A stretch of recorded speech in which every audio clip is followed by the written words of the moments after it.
Caractéristiques de quelques dipôles passifs. Dipôle passif, un dipôle passif est un récepteur électrique. Il reçoit de l'énergie électrique. A une caractéristique U égale à F de I ou I égale qui passe par l'origine. Diminuer la caractéristique de passe par l'origine. Exemple, la lampe, fer à repasser, moteur électrique, conducteur ohmique. Convention récepteur. Dans la convention récepteur, la tension U au bord d'un dipôle passif et l'intensité de courant I qui le traverse sont de sens contraire. On donne des sens opposés. Caractéristique d'un dipôle passif. Le montage expérimental pour tracer la caractéristique d'un dipôle passif, on réalise l'un des deux montages, soit avec un générateur à tension variable, la tension variable, le voltmètre a d'avoir UAB ou l'ampèremètre a d'avoir IAB, soit un montage potentiométrique avec une résistance. Les deux cas, une résistance de protection. La résistance de protection afin d'éviter de détruire le dipôle. Mode opératoire. En variant la tension UAB, souvent,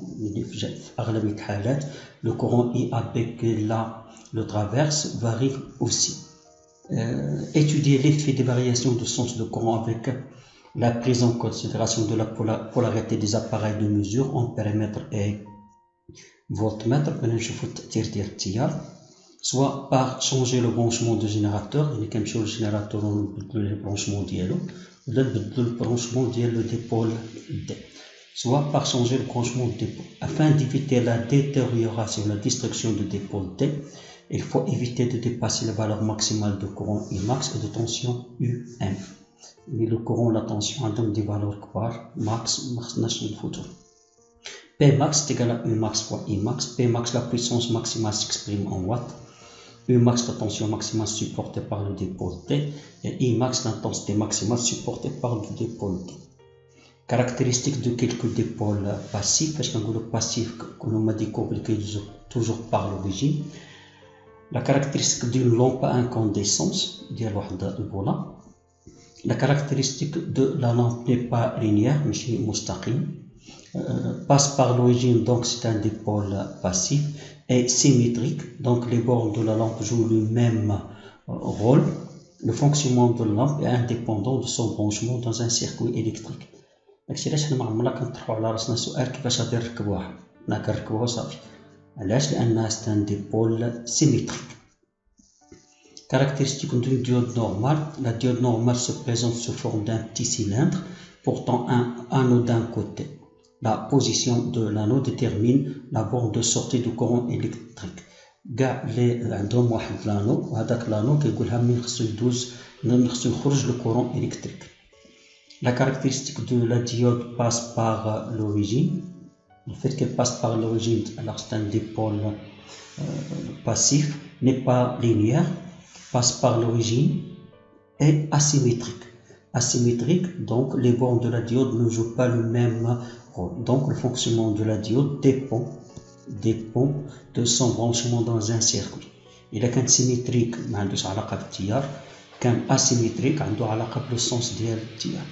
Dans le sens direct de A vers B, la diode ne laisse passer le courant que si la tension UAB dépasse une tension seuil US 0,6 volts, c'est-à-dire que يكون عندنا UAB كبر من US باش يدوز le courant، في هذه الحالة كنقولوا polarisé en direct. Dans le sens contraire de B vers A, la diode se comporte comme un isolant ou un interrupteur ouvert, polarisé en inverse et I égale à 0. Remarque, on a les caractéristiques idéalisées, mais qui connaissent des courbes qui connaissent des droites, dans les deux cas. UAB inférieur à US et I égale à 0, la diode est bloquée. La caractéristique de la diode Zener. La diode Zener a la caractéristique qui n'est pas linéaire, qui est passif, passe par l'origine, donc passif, et asymétrique, donc le fonctionnement dépend du sens de courant. Dans le sens direct, la diode Zener se comporte comme une diode normale où US est égal à presque 0,8 volts. Dans le sens indirect, la diode devient conductrice lorsque la tension UPA dépasse une tension UZ. C'est facile à tenir. Pour UAB comprise entre UZ et US, la diode n'est pas conductrice, I égale à 0. Pour UAB supérieur à US ou la inférieur à moins UZ, la diode est conductrice. Remarque les caractéristiques idéalisées ou la diode zénère qui est branchée en indirect. La diode zénère est branchée souvent en sens indirect. Caractéristique d'une diode électroluminescente ou DEL. La DEL qui connaît des couleurs différentes, une diode normale. La diode normale, c'est une diode normale passif asymétrique et sa caractéristique non linéaire. Le fonctionnement de la dépend du courant. La DEL se comporte comme une diode normale. La valeur de la tension seuil US d'une DEL dépend de la couleur de la lumière qu'elle émet lorsqu'elle devient conductrice. Pour le rouge, c'est 1,8. Pour le blanc, c'est 2. Pour le vert et le jaune, c'est 2,5. Une LED doit être montée en série avec une résistance de protection. On de la résistance de protection, c'est notre hack. La thermistance, CTP ou CTN. Une thermistance est un dipôle passif linéaire et symétrique dont la résistance dépend de la température. On distingue deux types. CTN, thermistance à coefficient de température négatif, sa résistance diminue quand la température augmente, utilisée dans le système d'alarme des incendies. On a une CTP, thermistance à coefficient de température positif, sa résistance augmente quand la température diminue. La photorésistance. Photo, il y a la lumière. Une photorésistance est un dipôle passif linéaire et symétrique dont la résistance diminue quand son éclairement augmente. La résistance d'elle. Les photorésistances sont utilisées dans le système de commande automatique de l'éclairage public. Caractéristique d'une varistance ou VDR. La varistance VDR est une résistance qui dépend de la tension électrique. La résistance d'une VDR diminue quand la tension entre ces bornes augmente. La VDR est un dipôle passif non linéaire et symétrique. Exercice. La courbe suivante représente la caractéristique d'un dipôle D. Déterminer la nature de ce dipôle. Ce dipôle peut être une diode idéale. Complétez les correspondantes à ces propriétés dans le tableau suivant. Alors, c'est un dipôle passif, c'est un dipôle non linéaire et c'est un dipôle non symétrique. Discuter le comportement de la diode. La diode est asymétrique, donc son comportement dépend du sens de courant. Déterminer la tension seuil. La tension seuil US c'est égal à 0,7 volts. US c'est 0,7 volts. Un autre exercice. La courbe ci-dessus représente les caractéristiques d'une lampe. Est-ce qu'on peut considérer la lampe comme un conducteur ohmique? Là, le conducteur ohmique est linéaire.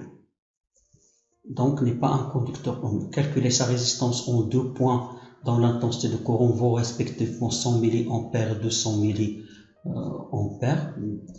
Alors, la résistance entre 2 points, pour 100, on a U égale à RI. R c'est égal à U sur I pour 100 mA. On a U c'est égal à 1 volt, ce qui va donner 10 ohms. Pour 200 mA, tout calcul fait, ça va donner R2, c'est égal à 3,5 sur 200, qui est à 17,5. Comment varie cette résistance? La lampe s'échauffe au cours de son fonctionnement. On conclut que la résistance augmente avec l'augmentation de la température. Exercice. Le graphe suivant est la caractéristique d'une thermistance à 2 températures différentes. De quoi dépend la résistance d'une thermistance? La résistance d'une thermistance dépend de la température. Déterminer la résistance de cette thermistance à 20 et à 80 degrés. On a U égale à RI. R c'est égal à U sur I pour 20 degrés C. pour 20 degrés C, on a 2 sur 0,5, ça va donner 4 ohms. Pour 80 degrés C, on aura R80, c'est 3 sur 0,3, ça va donner 10. La température augmente, la résistance augmente aussi.